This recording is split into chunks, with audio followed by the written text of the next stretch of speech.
Namaskar and welcome to Indian Diplomacy, show on India's national broadcaster Doordarshan about Indian foreign policy, India's international relations, and how India is making the world a better place.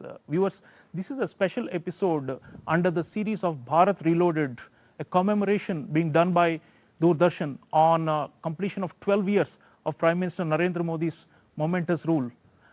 Since 2014, we have seen incredible changes in this country and its role in the world. The promises that were made have been kept, and we are now chasing new dreams and goals and ambitions. So that is the story of Bharat Reloaded. And this particular episode is focused on India's journey in the world, our foreign policy, the major accomplishments of the last 12 years, and where we are headed in a rather turbulent and choppy world. It's a great honor for us at the National Broadcaster to be hosting none other than India's External Affairs Minister, Dr. Subramaniam Jaishankar, for this discussion. Dr. Jaishankar is a very well-known personality, but I will still do the honors a little bit by mentioning the fact that he has seen and steered India's foreign policy for a long time. He was a Foreign Secretary of India, which is the highest position in the Indian Foreign Service system. He was our ambassador to United States and China. And after retirement from the diplomatic service, he has been External Affairs Minister since 2019. So it's a great privilege, sir, as always, to host you on the National Broadcaster. Thank you. It's a real pleasure to be here, Sriram, with you. Dr. Jaishankar, when we look back at these 12 years, I mean, the question naturally, starts forming in the mind as to what is the impact of leadership, because the Prime Minister has had this enormous influence on so many matters. But if you look at India as a nation, as a society, as a people, and of course as a state, which you are part of, the real query for the viewers will be, what is the Modi effect on all these big phenomena that we need to look at in retrospect, because it's 12 years? Well, that's actually a very big question. It's a very big question because I think in these 12 years, if you see pretty much every domain has in some form or the other has been actually changed, in many cases undergone a very major transformation. Now, there are two ways of looking at it. One, I think Prime Minister Modi is very much a person of these times, that India actually threw up a leader like him who was in tune with its aspirations and with its expectations, with the thinking of the people, with the popular sentiment. But there's the other way, which is that he also has shaped it, he has steered it, he has led it. And I obviously am concentrated, focused on the foreign policy aspect of it. But there are other aspects. I mean, if you look for example, at the digitalization of India. I mean, for most people in the world, I can tell you that is probably what fascinates them the most. How digital today we have become, how much we have embraced this technology, where even many more developed countries have been much more conservative in this regard. The other, in a way, is the spirit of India. The confidence, the sort of can-do spirit, when you go to you have a Gaganyaan, I mean, it can be reflected in achievements of various kinds. But overall, as you can see, it's a much more, in a way, fired up country. And the third, I would say, is really that pride in our civilization and heritage and tradition, who we are, who we really are. And that's particularly important at this time because it's a moment when we are going up in the world hierarchy, and it's very important for a country going up that you should have a good sense of yourself, and I think that has really changed in this last decade. So when I therefore in a way respond to your question, to me, there are actually achievements and practices and attitudes which have changed. There is a overall energy and enthusiasm and spirit in the country which has changed. And there is our own identity and our sense of self which has changed. I think Prime Minister Modi, more than anybody else, captures it, he leads it in many ways he is also shaped by it. That's a powerful combination. Viewers, Dr. Jaishankar is talking about India has become Bharat. Do read his 2 books in succession, India Way and then Why Bharat Matters.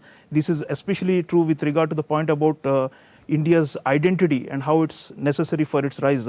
Sir, coming to foreign policy, 12 years, 10th of June, Prime Minister is going to complete 4,399 consecutive days as elected Prime Minister. Overtaking Pandit Jawaharlal Nehru, who had done 4,398 days. So obviously this is an era, sir. I mean, there's just no 2 opinions about this. Is a Narendra Modi era. So when you have served under multiple prime ministers in your long career. So there is, most of us who study foreign policy say there was a Nehruvian era and there was an Indira Gandhi era and now there is a Narendra Modi era. So if you were to take a big picture view to start with, what is different about this era in terms of our approach, our way of looking at the world and the way we have acted in the world? I think first of all our interests are much bigger and much more spread out than the earlier eras. So when your interests are much deeper, then naturally our engagement, our behavior, our attitude reflects that. I'll give you an example. Let's take what is currently happening in the Gulf. Okay. So you have essentially 4 parties. I'm simplifying it a bit. So there is the US, there is Iran, there is Israel, and there is, for the sake of the argument, putting the Gulf together as a single party, though they are different. Now just look at it from our point of view today as opposed to how we may have approached it hypothetically before. Okay. Today we have very, very deep interest with all these 4 parties. And I will actually start from where we have the deepest interest, which is the Gulf. When you have 10 million of our citizens living there, when it is so close to you, so connected to you, when it is your primary source of energy, when it is one of your key trade partners, then obviously your stakes are tremendous. So when we approach a complex situation like the conflict which happened after 28th of February, this is not a kind of a diplomatic conference to where you come there and you take positions by splitting the difference or say, well, the way to reconcile it is this. You have actually sharp, practical, deep stakes with each of these Gulf countries. At the same time, you also have a relationship with Iran. That Iran was a significant energy partner till their sanctions prevented them from remaining in the market in an effective way. It is a country where we have a significant intersection of interests which we have demonstrated elsewhere. So you also want to safeguard that. And then there is the United States. I don't have to tell you, what is the importance of that relationship. And then there is Israel, which has actually been a very strong security partner, technology partner in very critical areas, which has stood by us at very important times. So what happens today is, when people compare today's era, 2026, with the 1950s or 60s, I think they are basically missing the point. In the 50s and 60s, you didn't have this kind of major stakes in each of these accounts. So I have to today, deal with this issue. I, as India, as Bharat, keeping in mind each one of these relationships. Obviously, there is a prioritization because the 4 accounts are not necessarily equal.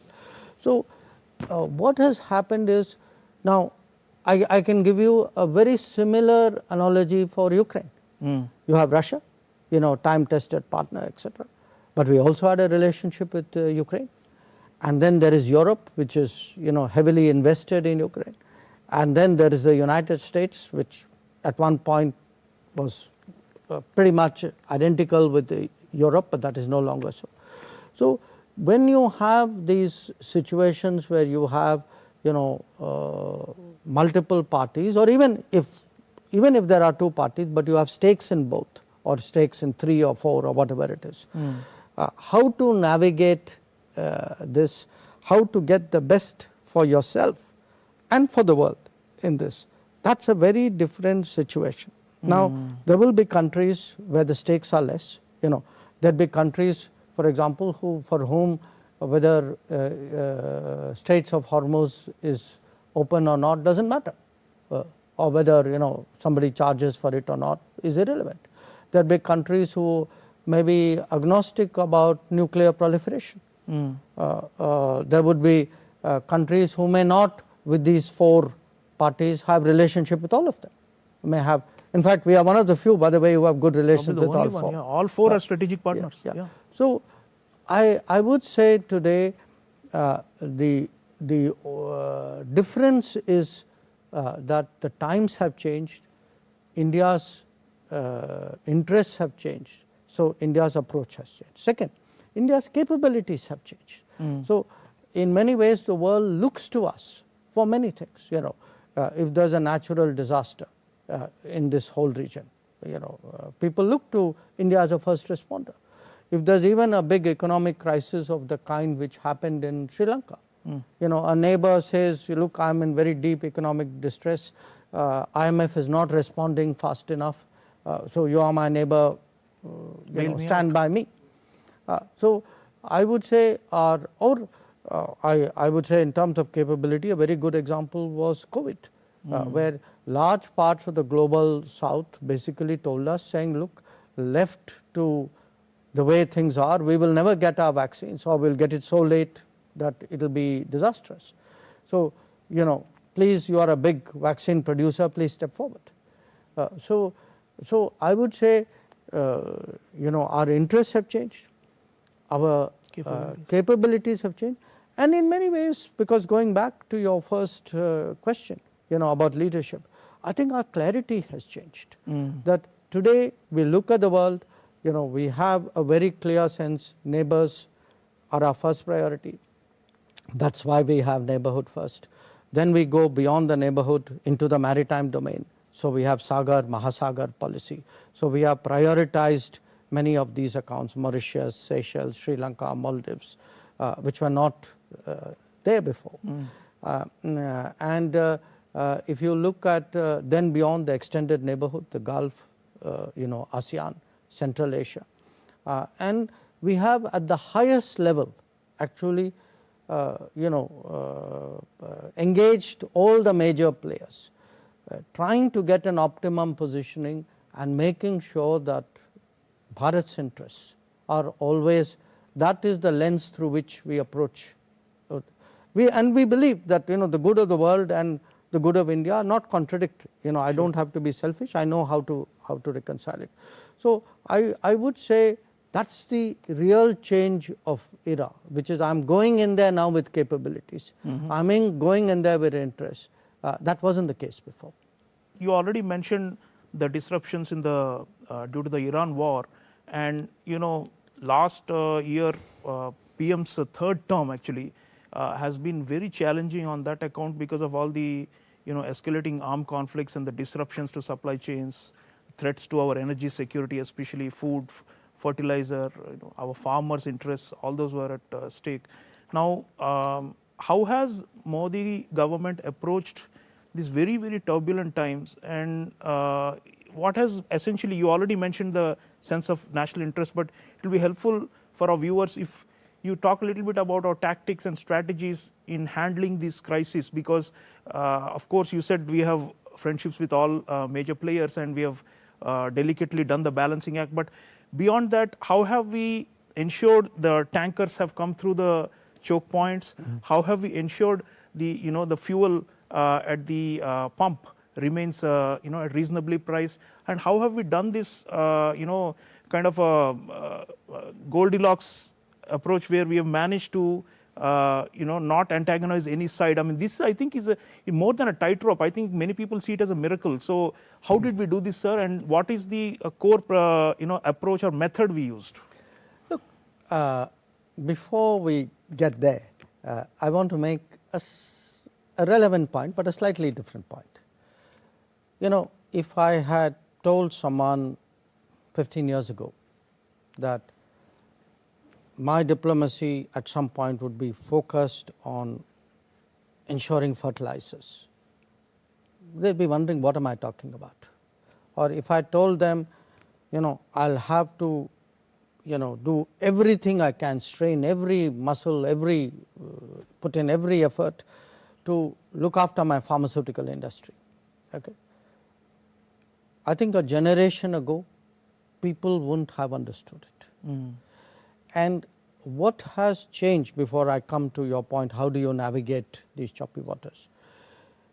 It's actually what has changed in India, what has changed in the government, what has changed in the society, which is when we think of our national security. National security is not just about protecting the borders or doing internal security. Today, economic security, energy security, fertilizer security, health security, cyber security, I can just make a long list. Okay. And what has happened is, because you have a strong prime minister, a very integrated way of, you know, the manner in which the government works, which is really, in a sense, it's sort of everybody, whole of nation, whole of yes, government. so kind of whole of the government, whole of the nation as well. So what happens is, you don't say, well, that is some other department's problem. Okay. If we have, you know, after 28th of February, for example, if there is a big concern about cooking gas, if there is a big concern about fuel, which there was, yes, every part of the government which is relevant to the problem immediately is pulled in. Okay. So what has happened in many ways is, our way of working, the tasks we set for ourselves, you know, I mean, right now, for example, last 3 months, you know, the amount of time we have spent engaging countries who are oil providers, gas providers, within that LNG, LPG, fertilizer manufacturers, traders, because this is a national priority. So the foreign policy has been continuously, in a sense, you know, brought or is in sync with what are actually the prime national goals of the moment. And when I go around the world, when I meet many of my counterparts, when I often read about other countries, I must say, I mean, when I see the kind of problems that many countries are going through in terms of their energy access, and I mean, leave alone cost. Okay, I mean, almost everywhere in the world, energy costs have just zoomed up, you know, gone sky high. Even access, even availability. When you look at countries who are struggling, especially fertilizer is a very big worry severe for a lot, shortages, yes, for a lot of countries. Or in fact, again, my mind goes back to COVID, that, you know, one part of it was, you know, to make the vaccines, but you got to understand there was a back end, the back end where actually there had to be a flow of ingredients which were coming from about 25, maybe about 40 countries, which were necessary for the vaccines to be made in India, because not everything was made out here. So how do you keep the supply chain going? So today, you know, as we look at a lot of these issues, I think a big challenge for diplomacy, to which I believe we have responded well in the last 12 years, is how do you raise your game, how do you have the relationships, because you can't at the moment of crisis go to a government or a you know, a decision maker you have never met before and say, you know, guess what, establish the relationship yeah, right yeah. away. So this is something which has to pre-exist. Okay. So how do you have the relationships in place, how do you have the interests in place, how do you you know, often I mean there already is a pre-existing chain which is working. I think these are really issues that we need to look at, and in fact even in this period the number of countries from where we are sourcing energy, where we are sourcing fertilizers has increased. Last we heard was 41 or Yeah, more countries. correct. Yeah. And this is testimony today to, in a way, to how deeply foreign policy and diplomacy have got integrated with other priorities of the government centering around, I would say, our societal security, our national development, our growth. It's not just in the time of challenges. I mean even in non-stressful times. I mean often if you look today at the tasking that we do, it's also in a diplomacy is tasked with, let us say, spotting opportunities, looking at things to do. So maintaining this balance, I mean I still think I would prefer to use the word tightrope, that walking the tightrope, managing people, and the Gulf is a good example. In the Gulf, trying to get our ships, the tankers, out of the Gulf, getting our people, many of them who were stuck in Iran but also in the Gulf. So how do we manage 4 very complex accounts, each one when obviously they are at a very very adversarial situation vis-a-vis with each other. These are really today the new realities, the realities for which Indian diplomacy has had to get ready. And I think again I come back to it, a lot of this happens because you get the leadership, you get, because remember in these sort of situations often you have got to take a call on the, I mean you can't deliberate for too long, you can't be indecisive. You need and there is also, in a way, I would say in all honesty, there is a certain brand India, and that brand India, at least in the last decade, to a great deal has been shaped by brand Modi as well. The respect for the Prime Minister has also shaped attitude towards us. So when we try to do something, that is a asset that we have. Right. Viewers, diplomacy is like gardening. It's a patient act that you have to keep on watering, and ultimately it yields fruit. And what External Affairs Minister is saying is that because we have done the spade work for so long, we have been able to survive the storms. Dr. Jaishankar, moving to the big powers now, everybody says this is the era of the very, very intense geopolitical rivalries and frictions. But there are also major changes in their approaches we have seen the last couple of years especially. So if you look at China and the US, I mean, and India, Bharat as a kind of part of like a triangle, there have been some recalibrations. Most of us have a sense that relatively speaking, our ties with China have improved over the last year, and relatively speaking, our ties have worsened with the US over the last 1 year. So are we optimally, you already spoke about optimal positioning, but when it comes to the big players, would you say we've just got it right, or is it still work in progress? Look, the world is obviously changing. That has always been so. What is different is that the pace of change is quickening. Yes, I would say a big part of diplomacy today is how do you have an optimal positioning in the major among the major powers, and which is clearly a very complex, not a easy thing to do.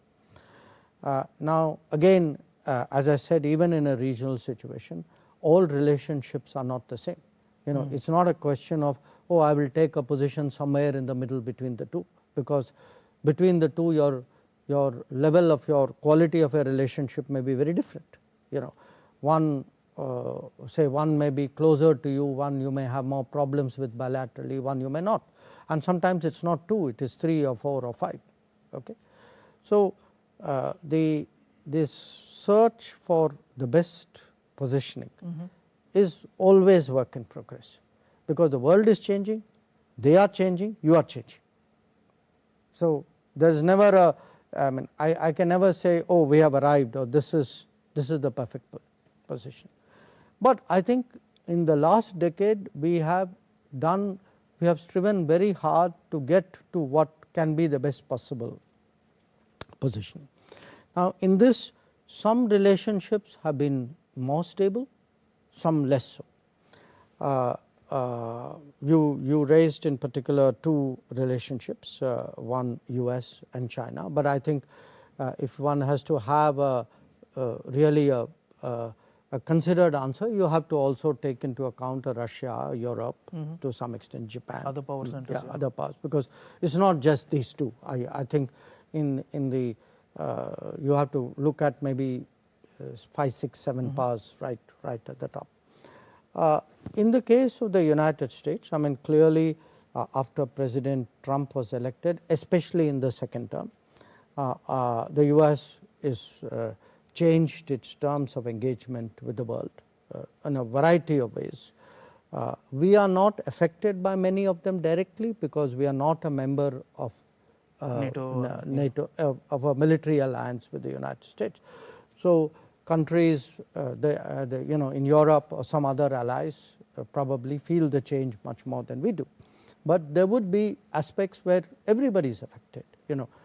Everybody was affected, for example, by tariffs, by market access issues into the United States. Everybody is affected by certain positions and postures which the United States takes in its approach, maybe to multilateral organizations, maybe to regional issues. So, and the United States today very openly says that, look, we follow an America first policy. Now, I think from our side, quite independently of what the US does, I think we should always be clear that we follow an India first policy. To me, the test of any decision would be eventually what should be our national interest. What do we stand to gain? We can do the world good, but even while doing the world good, there must be something we stand to gain. It cannot be, it cannot be totally altruistic. Now, and you must not get confused here by misplaced ideological factors, and I will give you an example. In the 1950s, Indian diplomacy spent a lot of its political capital advocating China's entry in the United Nations. Now, in the process we actually alienated some countries, especially the United States. Now, the point I put to you is, I am still baffled why we made that a cause on which we spent political capital, when actually our national interest, there was no gain to the people of India.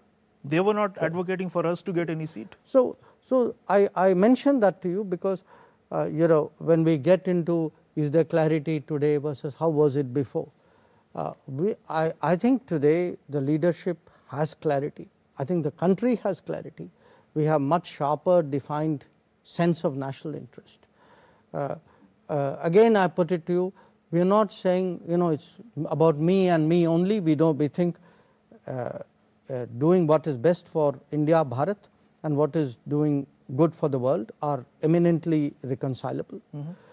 But you need to have that clarity. We should not be clouded by some ideological consideration, as we were in the 1950s. Where China is concerned, yes, we went through a difficult period starting with 2020 when peace and tranquility in the border areas was disturbed. But in the last year, I think things have settled down. Things have settled down politically between us to a considerable degree. It is not, I wouldn't say it has gone back to where it was. Comparatively, I would say the Russia relationship has remained steady, even as Russia's relationship with other countries have undergone a big change. I think I would say Japan is an example again of a very steady relationship. With Europe, it has actually gone up a lot this year. I mean, if you ask me what has been this year the most notable in all our diplomatic accounts, where has been the biggest improvement? I would say without question it is in EU. Europe. That the FTA, the strategic relationship, partnership that we have, these have really created today a new much closer template for cooperation. At the same time, we look at the neighborhood. That too is changing. They have their own politics. Sometimes it goes up, sometimes it goes down. Usually people talk more about it when things are problematic. When situations improve, that doesn't always make the news. But I would say, diplomacy is about anticipating it, planning for it to the best you can, reacting to it the best you can. And I do believe that in the last decade we have done a reasonable job at the minimum in that regard. Sir, you already mentioned other partnerships. Now the Prime Minister of Canada, Mark Carney, gave a speech at the World Economic Forum, and that was very, very widely commented upon, where he talked about rules-based order collapsing, liberal international order is over, and so he said the middle powers, if we don't come and act together, we are not going to be at the table, but we will be on the menu. And that was a very catchy way of putting it. So what he was essentially saying is these second tier nations, middle powers, I mean, people talk about emerging powers. India, in my own view, is it's a rising power and it's much above a middle power. But still, the idea is that these groups, these countries must group together in these times when the big shots are behaving erratically or against the rules. How much of it are you seeing it in practice in our foreign policy? Well, there was a particular context to what Prime Minister Carney was saying, and he was primarily addressing Europe and NATO and American allies. So when he was talking about the rules-based order ending, about the lack of reliability, etc., it was their predicament that he was articulating. It was certainly a very interesting speech, but from our perspective, I don't think we should take it literally, and there's a reason. You use the word middle power. Now, this has been a subject of discussion even among foreign ministers, and one of them actually commented with respect to India, saying you're not a middle power, you are a power in the middle. Okay. In terms of positioning, So the point is, I think middle powers, look, there are a category of powers who will remain pretty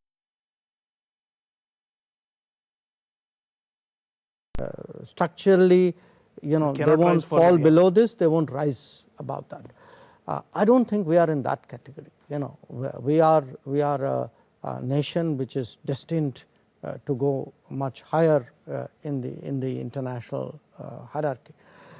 So I would say yes, it's a convenient term, but I would use it with a certain degree of caution here. There will be some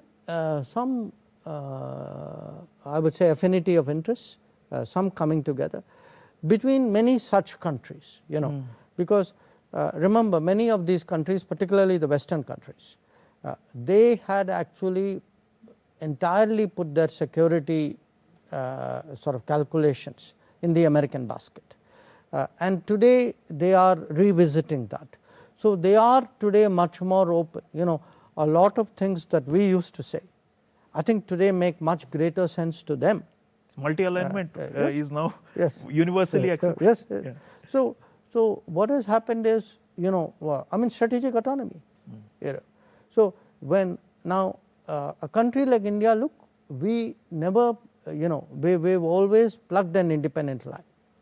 We've always said, okay, we will have relationships where it suits our national interests, but at the end of the day, that decision making power fundamentally remains with us. We have not pledged ourselves in a way to another collection of countries when it comes to our core decision making. So I think I would say a lot of what we take for given and granted in this country today is being rediscovered by the rest of the world. That many countries that way are looking at us and saying, okay, that is how India does it. So if I were to say recap my experiences of the last few months, I think two impressions are strong in my mind from my own colleagues, from foreign ministers of different countries. One, that in very complex situations you are able to handle all the parties and take care of your interests. Okay, and the Gulf, Ukraine are the two notable examples. The other is you have the ability to stand up for your interests, that to articulate it, to protect it, to pursue it. This is today the impression of India, the impression of Modi's India in the world. And I watch obviously the debate which Prime Minister Carney has initiated with a great deal of interest. I see opportunities there for us to forge more relationships, including, by the way, with Canada. Of course, yeah, that's one of the big upswings. Canada itself is today Turned looking. around, Yes, you can see the change in the relationship after Prime Minister Carney took over. To me, yes, more possibilities, more opportunities, and I am glad, by the way, many of you are thinking along lines which I have long thought. Right. So, Dr. Jaishankar, you already mentioned a neighborhood. Let's come there now and dwell a little bit upon the extreme disturbed condition we have seen since, especially since 2020 or so, but even more so last couple of years in Prime Minister's third term.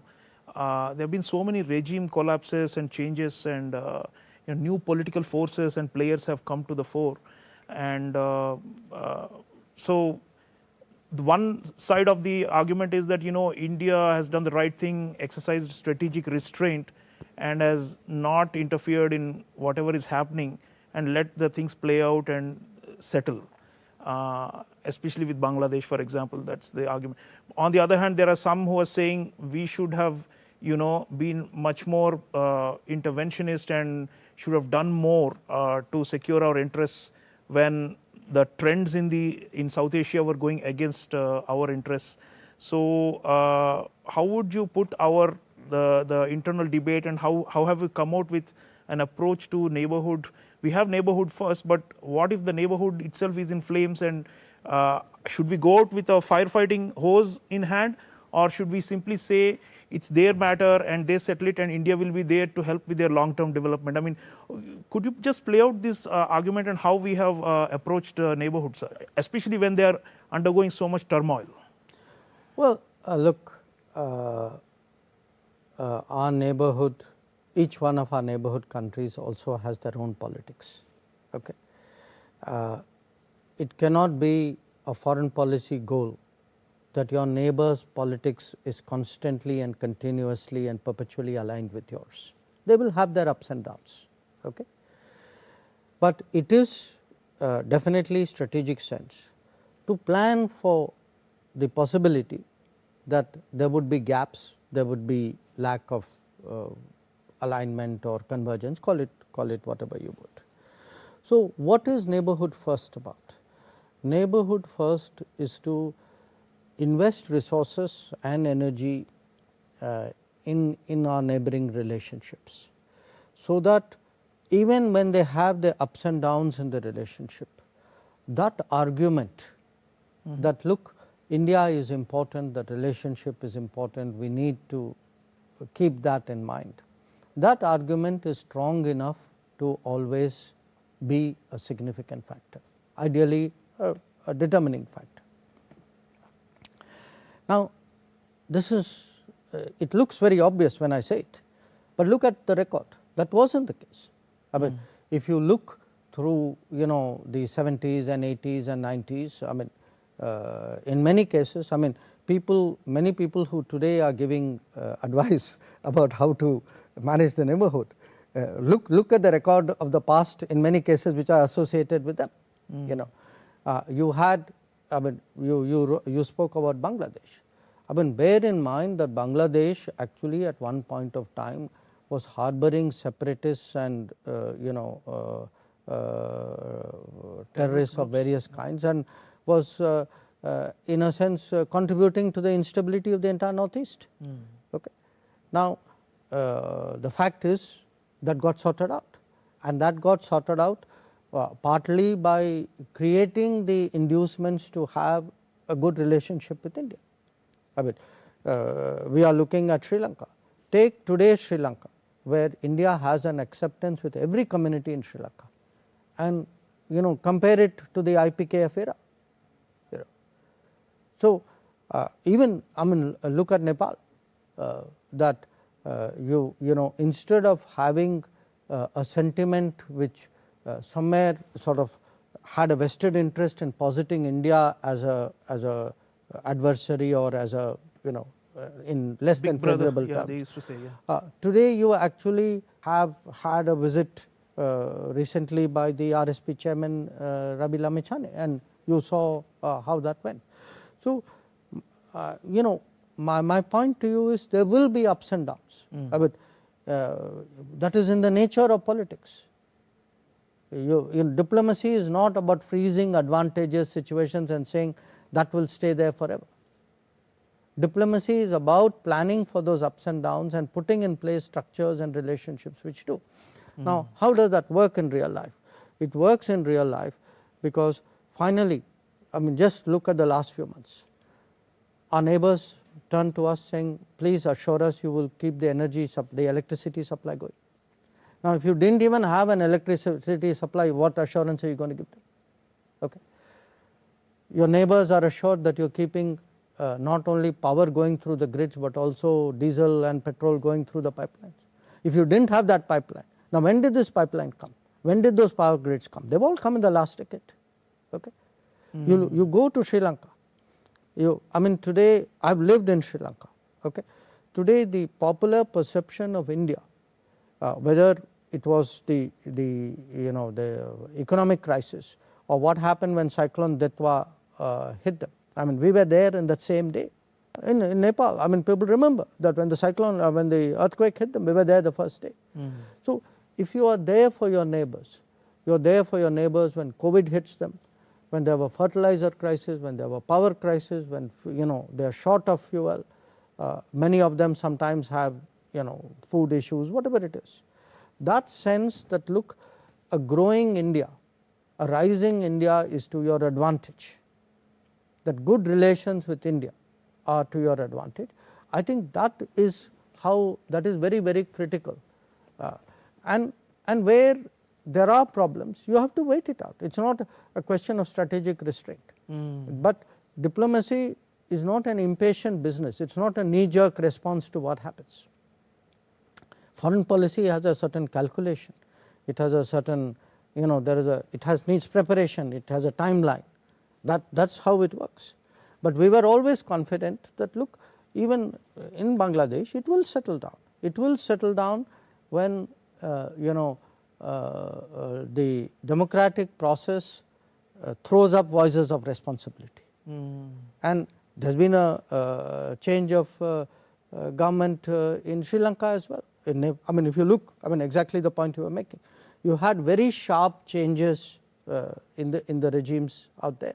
But I put it to you that at the end of the day, our relationships by and large have actually weathered this.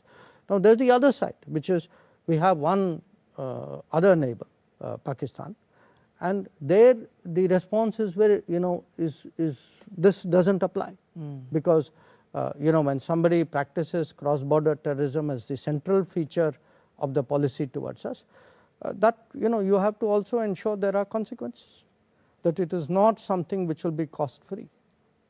So, when you are comparing eras, I think the one thing this country is very clear on, nobody wants to see again what happened at 26/11. That 26/11 was cost free, that should never happen again. That is a huge, the national security dimension of foreign policy is indeed massive. It is no longer a soft state, viewers, what External Affairs Minister is saying. and it's a great shift in India's strategic culture. Dr. Jaishankar, I want to just turn to the ministry for a while. Recently we had the heads of missions conference, and Prime Minister also addressed it, and there was a mention about the 3 T's: trade, technology, and tourism. And you have also been emphasizing how to create a future-ready diplomatic force for the country, and we are seeing higher intake of the Indian Foreign Service also, and we are all very happy in the strategic community, believing that we are stepping up to the plate. But especially on these newer areas, cutting edge areas, the trainings also in the Sushma Swaraj Institute, which I am privy to, I have seen more emphasis on technology now, artificial intelligence and all these. So how fit for purpose is the Foreign Service today, and in the Modi era, in what way have we reformed their approach and their outlook, especially the newly recruited IFS officers, to be prepared for this kind of a world where, you snap a finger and you hear that there's some new, algorithm and new thing that has changed everything. So how are we able to keep up with these trends, and how are we, maybe using these changes for our diplomatic advantage? Well, I would say, in the last decade, the country has changed, government has changed. Clearly, the Ministry of External Affairs and Foreign Service has also changed, and it's changed partly because the larger environment encourages that. So, if you look at the tasking, as you said, you tell people saying, look, we want to see how do you contribute to trade, what are you doing in technology, how are you promoting tourism. So, these are clearly targets, goals which are set so that they get the message and apply themselves accordingly. But what has also happened, I must tell you, is the intake of people, because whenever a new cohort joins, I make it a point to meet them, spend time with them. I am also seeing a change, and not just in the intake, even as people progress, even I would say people at the mid level today, that they are far more tech savvy, they are far more tuned into economic, commercial issues than perhaps 1 or 2 generations ago. And this messaging that, look, we are all in it together, that diplomacy is not in its own world, that the task of diplomacy is to, in a sense, in a very literal sense, to serve the people. That there is you are partly a public delivery service in some respects, that you have to contribute to the economic growth and progress. Often I have seen in many technology areas that it is the embassies and the colleagues in the ministry who have actually zoomed in on a particular issue or a particular problem or a particular opportunity, and often they take the initiative to go to another ministry and say, you really need to look at it. I mean, it would particularly apply when it comes to say semiconductors or AI, modern the currently the digital plus era, but not necessarily there in other areas as well. So I think the quality, the attributes which you look today for in an Indian diplomat are different than they were before, and that difference reflects the changes which have come about in the country, in the government, and a lot of it again goes back to that leadership, the motivation, the energy. I mean, we spoke about Prime Minister Modi as a leader. He is also a great communicator. So, just following him, it gets people thinking. There is that desire to say, okay, if the head of the government is really pushing the envelope and taking the country, so what do I do on my part? I think that feeling is very much there. Right, sir. Last but not least, you spoke about young Indian foreign service officers, but let's look at the bigger picture, which is young Indians, young Bharatiyas. So they, have been plugged into foreign policy, diplomacy much more. They have voted overwhelmingly for Bharatiya Janata Party and for Prime Minister for, so many, elections over and over again. The confidence, trust of young people is very much there with the government. But still, many of them ask, how can we be more involved, in foreign policy or in international relations of our country? We saw that the way they were mobilized during the G20 presidency in 2023. How can we sustain that, deep and increasing interest in geopolitics and foreign policy among young people? I must say, millions and millions of young people look up to you especially, and the reason is because you directly connect with them and you engage with them in so many public gatherings across the country also. So it's about, you brought, in a way, I think Modi era, we brought the world to India, and of course we are taking India to the world. So please share your thoughts to inspire our young audiences, especially who are watching. How can they be more integrated into the overall effort of the nation's rise in the on the world stage? Well, I would say, in a way, the young people, they have the world in the palm of their hand, because that phone which they have tells them so much that it's really a few libraries of knowledge that they are carrying out there, and they get it in a way, in a far more digestible form than just how it would have been earlier. So the fact is, you are right, young people absolutely take much more interest in the world than would have been the case 10 years ago, 20 years ago, certainly 30 years ago. The second part of it is, it also matters to them. I mean, think to yourself, something happened in the Gulf, so your petrol price could go up. So something else happens in Russia, Ukraine, your cooking oil is jeopardized. So you actually have, I mean, COVID itself is an example. So what happens in the world is no longer stays in the world, it comes to your home. And this is what globalization is about. Okay. So globalization requires people to get interested in the world, because if there are forces and happenings which shape your well-being, you owe it to yourself to influence that. So what therefore we made a very conscious effort, as a government, even as a foreign ministry, to try to get more and more young people interested, and I must say they are responding very well, as you noted. But there are two additional points. One, we are, I think, seeing the emergence of a global workplace. That if I look even in the last year, countries where suddenly a few tens of thousands, if not hundreds of thousands of Indians have added to the work, to that particular country's workplace. And if you look at global demographics, it is something which is bound to happen, and my own sense is this era of greater technology will not do away with people. In fact, I think capable people, useful people, trained people would actually have a bigger opportunity. Okay. The second, flowing from the workplace, is also a workforce.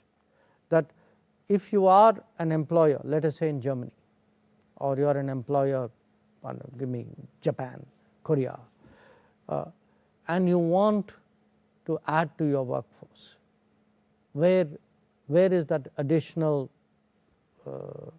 talent going to come from?